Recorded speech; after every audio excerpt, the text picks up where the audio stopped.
Welcome to this very special episode of Late Night News, where we've decided to give our politicians a break and focus on Zimbabwe for a change, because probably we'll learn a lot from a country with a leader who is 91 years old. I mean, think about it. 91, Gabriel Robert Mugabe has more experience than any of our leaders. And even when you combine them together, still more experience. But the downside of a 91-year-old president is that he's going to die.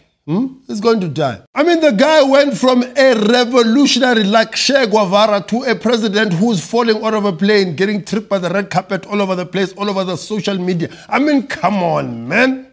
I'm sure some of you out there are thinking, what the hell is Lois Ogola smoking comparing Robert Mugabe to Che Guevara?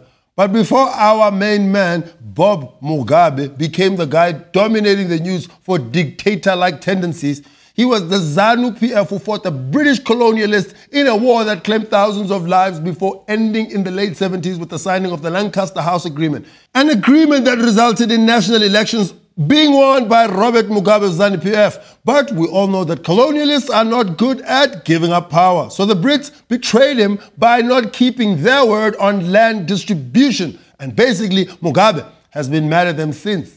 Mad at them. Shame, shame, shame, we say, to Britain and its allies. So since the Brits did not want to give up the land, Mugabe decided that it would be taken away forcefully. So the land grabs began in 2002. Whites were evicted from their farms without compensation, something that Juju and the EFF are suggesting that we should do in South Africa. They are itching. We're like, hold on. But having farms did not equal prosperity for Zimbabweans. So food shortages and immigration followed, a weak economy. Hey, it was rough, guys. Hey. Some people had a plan, though. Some people had a plan. I mean, look at this.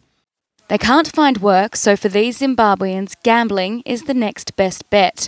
With unemployment spiralling out of control at a massive 80%, the only way to ensure there'll be food on the table is a win at the bookies. In Zimbabwe, when you employed, you're like a celebrity. People are like, let's take a picture. Why is he a superstar? No, he has a job. It's rough here. And what is Mugabe doing about all of this? Well, I'm not really sure, because our media is not keen on reporting on what's happening in Zimbabwe unless it's something really tragic. But what I do know is that since being elected as chairman of the African Union, Mugabe has been allowed to travel again. I mean, the good times are back. The EU has indicated it will allow him to travel to Europe in exceptional cases for high-level meetings. We are sure that Mugabe's wife, Gucci Grace, as I'd like to call her, the shopper of Bulawayo, for her legendary shopping spree, was so happy to hear this. I mean, she's like, I'm going back to Europe. I'm Louis Vuitton, Gucci, Conca. It's good times. The decision does not extend to his wife, a situation that could be problematic. Last April, Mugabe refused to attend an EU-Africa summit in Brussels because his wife was not invited. Grace, sorry, man, guys, man. But, I mean, think of world leaders, African leaders. Who understands the plight of a wife more than any other leader in the world? Who would go, but this is unacceptable, I am protesting? As a result, South African President Jacob Zuma also cancelled. That's right, our President Jacob Zuma. But wait, that's not all.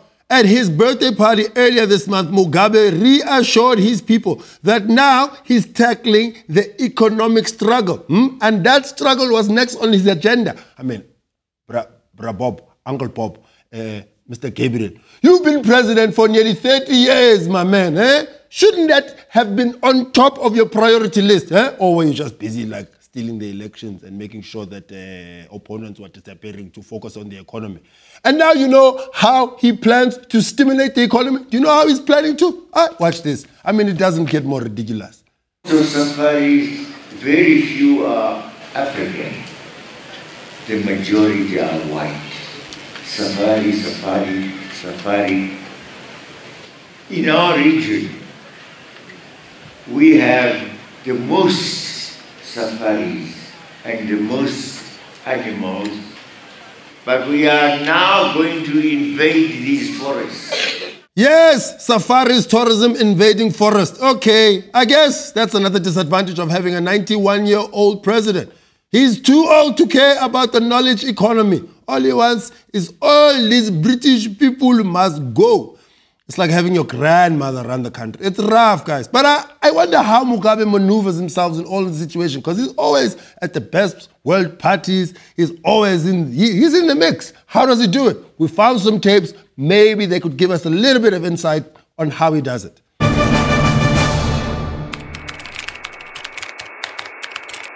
Hello, Boutros. It's Robert here in Zimbabwe. No, say my name. It's Boutros, like you say couscous. I am busy. How can I help you? I hear you are planning sanctions on Zimbabwe.